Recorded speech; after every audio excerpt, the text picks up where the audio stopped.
Welcome to ESO Recapped, Episode 2, brought to you by Great Architect, and I am Defatank. I want to thank everybody for being here, and got some things that we're going to go over from Episode 1, questions that was brought up from YouTube and our Facebook. First off, we got Pandlement. He wants to know what is the big difference that ESO brings over previous MMOs on the market. I would have to say that ESO is driven largely by player choice. You will be able to use whatever weapons, armor, abilities that best appeal to you on how you want to play the game. The game is extremely immersive. You're paying more attention to the game world instead of a hotbar, numbers, buff and debuff timers, anything like that on the screen. So Panelman, hope that answers your question. Anton Woodall from YouTube, he asked, what about cross-alliance grouping, guilding, and chatting? Player-created guilds will have members from all three alliances due to guilds being account-bound, not character-bound. You can chat with cross-alliance members of your guild as long as neither of you are inside of Cyrodiil. Right now, ZOS has said you cannot see cross-alliance players outside of Cyrodiil.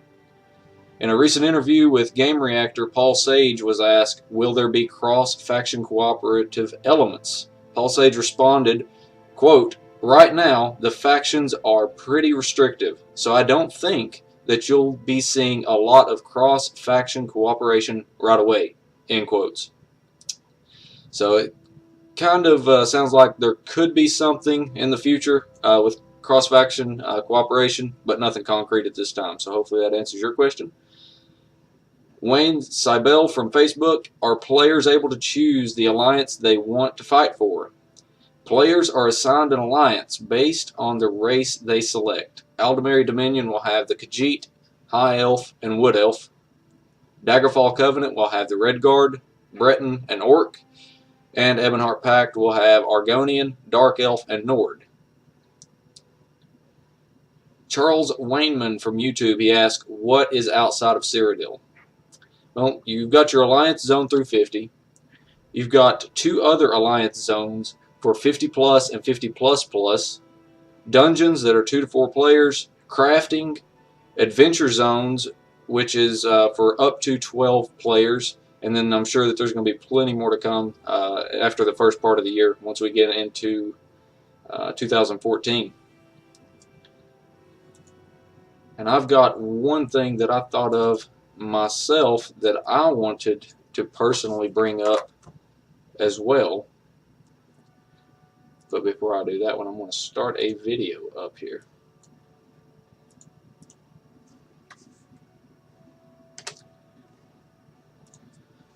Alright, my thing that I found on myself that I failed to mention is your skill lines for classes. Each class, okay, is going to have access to 3 different skill lines within them. That class, you can choose to put skill points into each of those skill lines within that class. You are not forced to put any skill points into your class if you don't want to. That's entirely your choice. And with that, we're going to go ahead and get started with the main points of Episode 2. I'm going to start off with talking about active, passive, and ultimate abilities. Active abilities are placed on your ability bar for use. We're going to stop this video right here, and you can break these things down. You can see you've got ultimate abilities here at the top, followed by active abilities, followed by passive abilities. And this can actually scroll down, and there is more listings in here, as well as inside of this you have broken down skills as well. So active abilities, they're placed on your ability bar for use. They are morphable. I'm going to get into morphing here a little bit later on in this episode. Passive abilities are always on abilities. They are not placed on your hotbar. They are not morphable. You can place multiple skill points into your passive abilities, which increase their effectiveness. So passive abilities at the base are not extremely effective, but placing additional skill points into them increases that effectiveness, and they're always on. So whatever you pick up with your passive, you're going to always have that available to you. Lastly, your ultimate abilities. They are a single, extremely powerful ability that you can only have one of on your bar. Okay? And there is a separate resource for those. Next thing that I want to get into, and I passed it up here, it's back here at 1 minute, is attribute points. Your attribute points is given to you whenever your character levels. You get 1 attribute point, 1 skill point. You can take these attribute points and place them into resources. Right here, your magicka, health, and stamina. Those attribute points will not only give your character more health, more magicka, more stamina. It affects just plenty more than that as well. And I'm going to break that down here in just a second. Something to note with your ability points or your attribute points is they can be reset. It costs gold to reset them. So if you assign some attribute points that you don't necessarily like where they went into, you will be able to reset your attribute points and place them where you want to put them. Your health, let's start talking about health a little bit. It's pretty simple. When it hits 0, your character dies. You can respawn on spot if you have a soul gem, a filled soul gem, or you can respawn at the nearest waypoint, which will cost you gold to respawn at that waypoint. Next is going to be magicka. It's used for spellcasting abilities. It also determines the effectiveness of magicka-based abilities, making them more powerful. Stamina, it's used for running, melee, bow, stealthing. It also determines the effectiveness of the stamina-based abilities. Next is going to be skill points and morphing. I brought this up earlier, and this is where we're going to dig down a little bit deeper from episode 1. You may have remembered us talking about skill lines, and I mentioned skill points a little bit, so we're going to get a little bit deeper here with skill points and morphing. Skill points are gained through many different ways. Class, weapons, armor skill lines. You advance those and get skill points in those from just questing, discovering new areas, etc. Crafting, it's increased by various crafting activities. Mages and fighters guild lines are increased as you collect books for the Mages Guild or kill Daedra for the Fighters Guild. So as you do those lines will get experience and level up. The AVA skill lines, they are increased through killing players in the Alliance War. So as you kill players or do things in the Alliance War, your AVA skill lines will level up and you'll be able to put points in there. Also, Sky Shards. There are Sky Shards throughout the world. Whenever you collect 3 Sky Shards, it will award you 1 skill point. You're free to put the skill point wherever you want. And next is going to be talking about morphing. And you're about to see them go into morphing here in just a second. Basically what morphing is it adds an effect to your ability. I'm going to pause this right here so I can break this little portion down. But basically you choose an ability. After that ability levels up and gets to the point of morphing, you will have a choice. And you can see right here, this little icon indicates that this ability can be morphed. What you could do once it's morphed, you simply just click on the ability. Go. Thank you. And then it brings up this little broken out tree here that you can see. You can choose one of the 2 abilities. You cannot choose both. You have to choose one or the other. But whenever you place one of your skill points into that tree, it will add an additional effect. As you can see where I've got this placed here at the bottom in the gray, you've got what the ability does in general, just as base, and then you have this green new effect that you gain whenever you morph it. So that basically is morphing in a nutshell. And the example, what you're looking at right here, is standard this ability, which over here on the left, heals one target. Okay? When you morph it, the first ability up here at the top, you can get mana back whenever you use this ability. Alright, that's the new effect. Or if you go at the bottom, actually the bottom is restores magic, at the top is healing multiple people. No, I had it right. It's just they've got it in the wrong place. Their mouse is up top. So yeah, I had it right.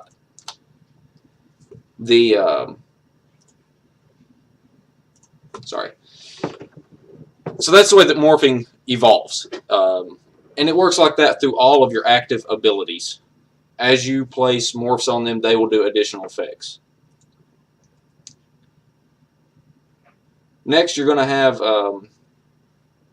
the thing about skill points. I mentioned that with your abilities or your attribute points, you can reset your attribute points. Skill points can also be reset. Skill points and attribute points are reset separately. You can reset them both if you want to. Both of them cost gold to reset. Last thing that I'm going to get into is going to be combat, and this is going to branch out pretty quick. So first, combat, just general, it is very similar to combat of Skyrim. It's not exact, but it's very similar. You can play in first or third person view. Combat is in real time. There is no pausing. That's where your huge difference is going to be with Skyrim and ESO. There is no pausing, switching your abilities around for what you need. So once you get into combat with somebody, you're going to have to really pay attention to what these other players are doing, and you're going to have to respond accordingly. You're not going to be able to say, oh, this guy just done this massive fireball, but I don't have really anything to combatant spells. Let me pause it and switch something out for that. It's not like that. You're going to have to use what's on your bar, and I'm going to actually go into further detail about your abilities bar and how you can mix and match things to try to get the best possible scenarios available, and that's going to be in future videos. As far as movement's concerned with combat, movement is WASD movement. It's very similar to what a lot of people are familiar with on both sides of the fence with Elder Scrolls or other MMOs. W moves forward, A moves backward, S and D strafes left and right. Your movement as far as looking left and right, looking up and down, is done by moving your mouse. Attacking and blocking and dodging. To attack, you simply left-click the mouse. That does a standard attack. If you hold left-click, you will do a power attack. Holding right-click will actually do a block. Something to note with blocks is whenever an opponent is getting ready, or a monster is getting ready to do a power attack, if you time your block properly, you will actually block the damage, or most of it, and it will stun or knock that opponent off guard a little bit. It knocks them off balance. Also, something to note about blocking is if you are out of stamina, you block far less damage than you would have if you had stamina there. So you're definitely going to have to keep up with your stamina to block. You know, yeah, you're going to block some of the damage, but it's not going to be a whole lot. Another thing is you do not have to have a shield to block. You can use two-handed weapons or a staff or two one-handed weapons, and your character will literally put up his weapons like that to block damage. But it's not as much damage that would be blocked as using a shield. Same thing applies with your weapons. If you don't have the stamina and you're trying to block with two one-handed weapons, it's going to be far less damage blocked for not having stamina. So again, very, very notable that you will have to keep up with your resources. Next is going to be dodging. Something that a lot of MMOs do is dodging is just an automatic thing. You don't have any choice over when you want to dodge, or even with blocking, it's the same thing. You know, it's just a stat number. You have the power to block when you want with the right click. Same thing with dodging. You will have the ability to dodge roll when you want. It will require stamina to dodge roll. I don't think you can dodge roll if you're out of stamina. I could be wrong, but I don't think you can. Another thing with combat is crowd control. There will be crowd control in the game. And basically, you know, just to clarify in case, you know, people aren't familiar with crowd control, it's basically I hit you with a stun or something, root you to the ground so that you can't move or slow you down. That's crowd control. There will be crowd control in the game, and players will have the ability to break out of crowd control when they want. Again, this is something that is going to require stamina. So you just can't simply say, I want to break out of crowd control, and you're out. You're going to have to manage your stamina and say, okay, do I want to stay crowd control because this isn't hurting all that bad? And you just go through that CC, or do you want to use the break and get out of the CC and then go back to fighting? That's entirely your choice. So again, you're going to have to pay attention to what's going on in the world, what's being done to you. Some CCs are very long CCs.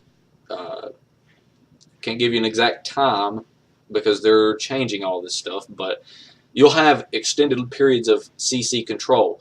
The thing is with these longer CCs, again, you can still break out of them if you want, or if you take damage, it will break you out of that CC. So that's something else to watch. Lastly, and this is a very good point that has not been brought up in a while, and it's called finesse. Finesse was spoke about early on in the development. ZeniMax brought it up, and I've not heard this brought up in a while. I did some additional research on it, and it's an awesome system the way that they have this laid out. Basically what finesse is, it's an underlying bar that calculates how well you did in combat. Basically what it means is players who pay attention to combat and block appropriately, roll dodge, stun, interrupt, avoiding AoE, things like that, you're going to get finesse points. Those finesse points will grant you, bonus loot, bonus gold, XP, things like that. So the game is rewarding you for playing properly and making sure you're doing the correct things at the correct time. Also, finesse is something that builds your ultimate ability.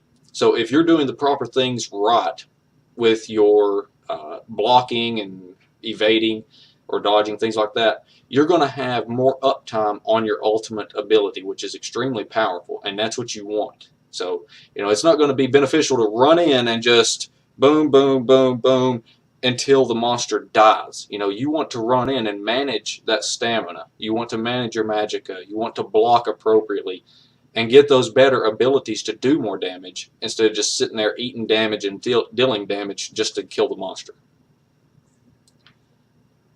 That brings us to the end of this first, or the episode 2. In episode 3, I'm going to go further in depth into combat. For instance, how weapons affect what abilities you have on your action bar, or abilities bar, whatever you want to label it. Weapon swapping, how that works and affects your bar. I'm going to go into guilds and player-created guilds more specifically, and then also get into crafting a little bit. I'm also going to address any questions that comes from episode 2 for the people that wasn't here tonight, or if some questions get asked that doesn't really pertain to episode 2, we'll feature it in some of the later stuff.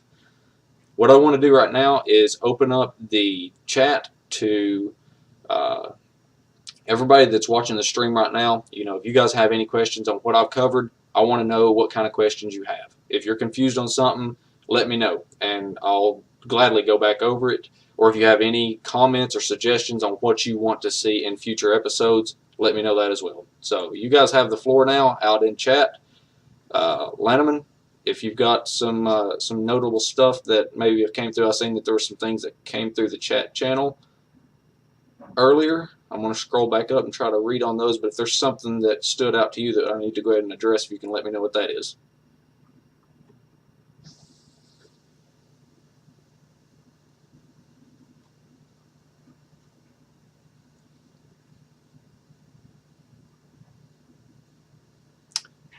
Voodoo Rattle, what faction is this guild going to be?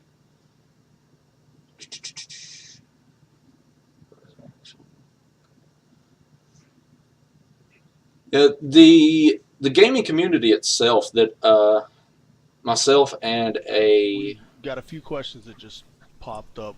The first coming from Chaos Beef. He wants to know, or she, I apologize, are there chain attacks? Okay, and chain attacks, I am assuming this would be something like I swing once, and then if it crits, it causes another attack to happen. Would that be correct?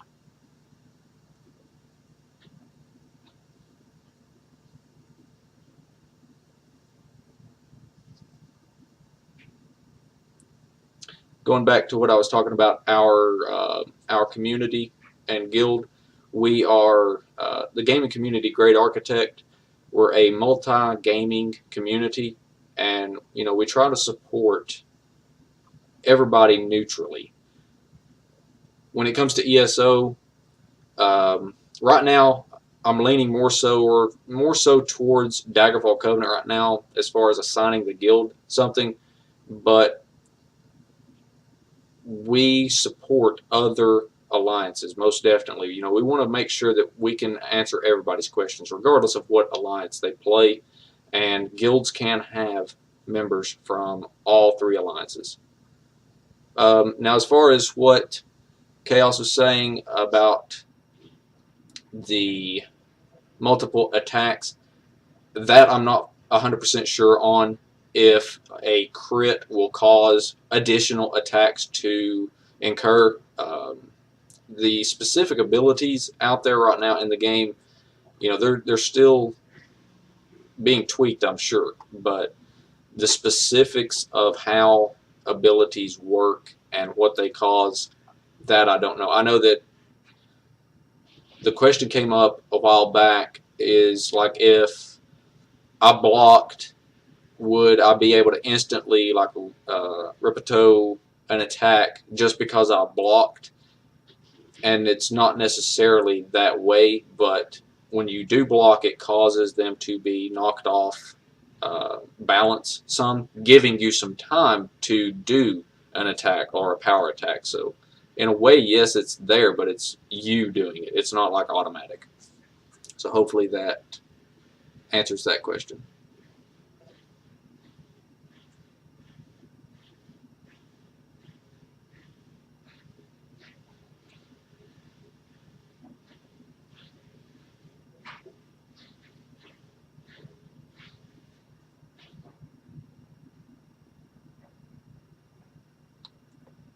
Voodoo, nice. They don't have Dunmer in ESO. They do.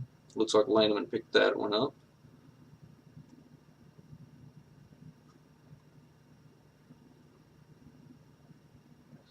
Okay, Voodoo's asking, my question is, what is your opinion on the lack of PvE in-game information? Can you hear me? Yeah, I can hear you.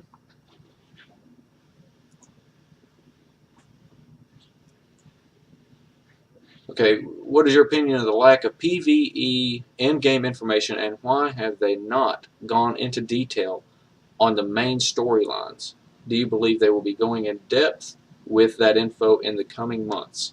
That's actually a really good question, and me and some of the guys in Great Architect, we actually sit and hammered this out for about 2 hours the other night. And basically, my personal thoughts is if ZeniMax released the in-game PvE stuff now, it would cause a lot of hype, and people would be so anxious to get their hands on it and want to play it that they'd be asking the questions of why are we having to wait till April? You know, this information is amazing. I mean, it's great.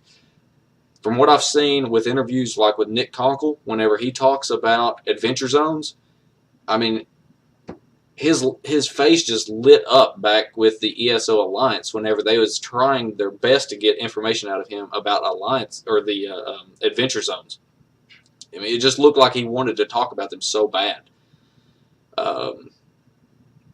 So yes, I absolutely believe we are going to see some solid information for PvE, in-game PvE. Personally, I think that the more detailed information with Adventure Zones and things like that is probably going to be towards the end of January, first part of February. You know, it's all just speculation, but you know, right now that I definitely think it's too early to talk about that as far as ZeniMax's side. And I know that a lot of people's been really skeptical about, you know, PvE content because it's always been PvP, PvP, PvP, and it's all they've ever heard, and they don't think that they have anything. But honestly, I think that, you know, they've withheld it because they know it's good. That's my own personal thoughts. Again, it's speculation, but who knows? We'll just have to wait and see. But I do believe that they got some good stuff. So hopefully that answers your question.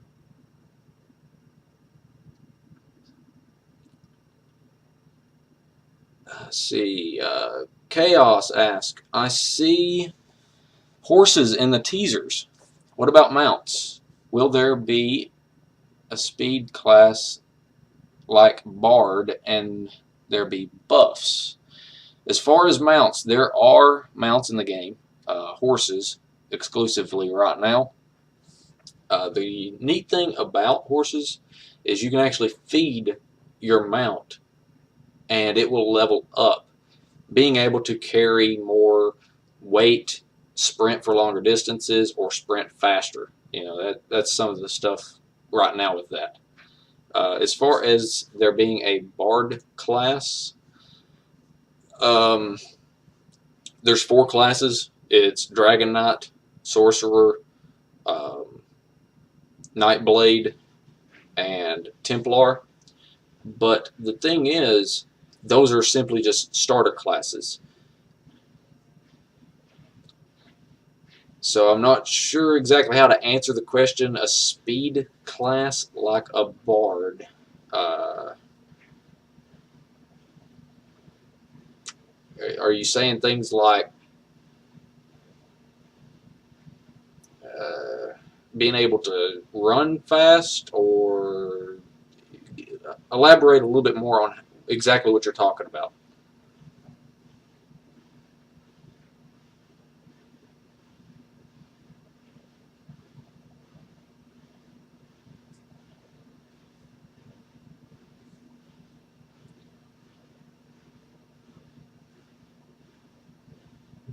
Voodoo's asking, when would they lift the NDA? WildStar has already let a lot of beta info out about their game. Seems ESO is keeping the cards close to their chest. If I had to guess, again, speculation, at the earliest, it's going to be February. The earliest that we'll see an NDA lifted. And that's probably extremely hopeful. But I think that they're wanting to keep this thing tight-lipped to get everything nailed down completely and make sure that this game's the best thing that it can possibly be. They don't want a lot of, you know, pulling the trigger too quick from people that just instantly go in, play for 5 minutes, and are like, well, this is crap. You know, it's something that you're going to have to devote time to. My question specific about Bard was that in DAOC you could stick to the Bard and run really fast around the map. The Bard had speed abilities, and you could stick to him. That question has been asked, and from what I remember, there are speed modification buffs that you can get in some of the skill lines. From what I remember, that was the answer. So in a way, yes, that's going to be there. How much of it, I don't know, but there are speed modifications from what I remember.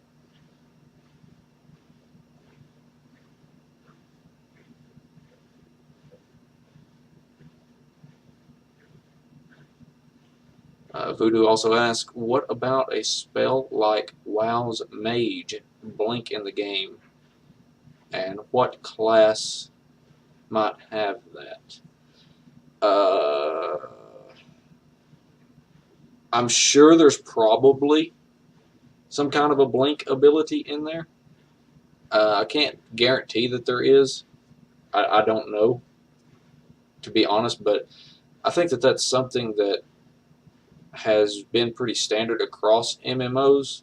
I don't think that it was ever in an Elder Scroll game to where they had blink, but I want to say that it's probably in there. I can't guarantee it.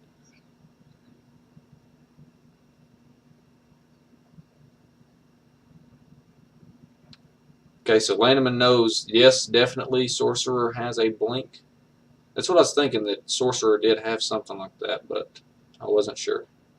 I've not really read up on the Sorcerers a whole lot. There's not been a ton of information out there about them.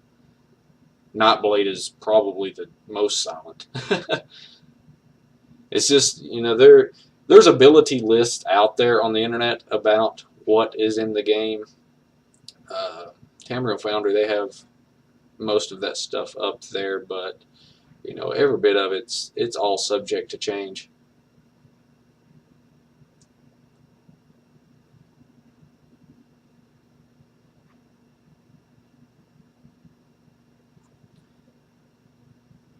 Alrighty.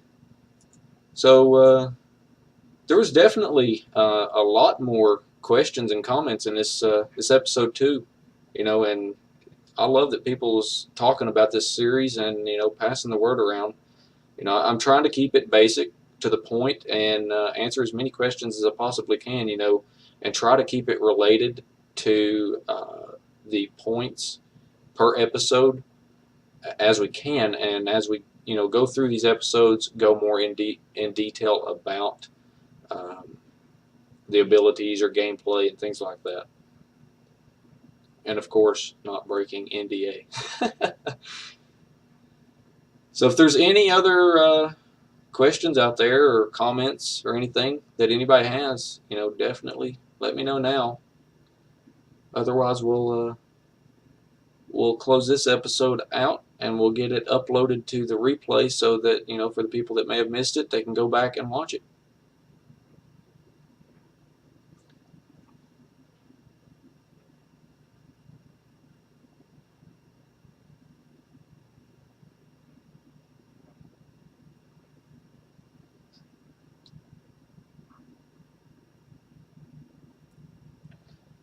Alrighty, guys. I appreciate it. If you guys want more information about the Elder Scrolls Online, go to elderscrollsonline.com.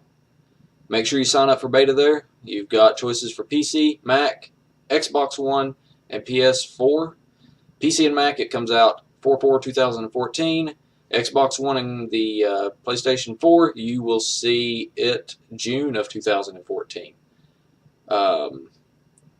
If you want more information as far as our gaming community, Great Architect, you can visit us at greatarchitect.us. And if you have any more questions about this video cast, or myself, the game, please let me know. And Voodoo's throwing one last question in there. Will it actually launch 4/14/2014 or get pushed back? I would say that date is pretty well written in stone and blood. I don't think that they would have released a date at this point in stage in the game if it wasn't in stone. But anything can happen. I think that it's going to be together, definitely.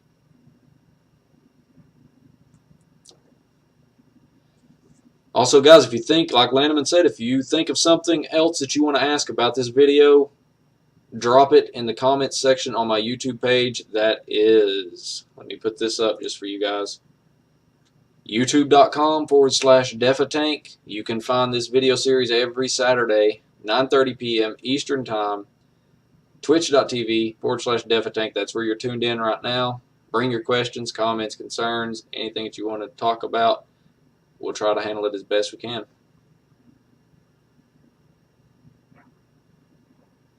I appreciate you stopping by, Voodoo. Appreciate anybody that's clicked that follow button. Keep them up with me, and we'll see you guys on the next video cast.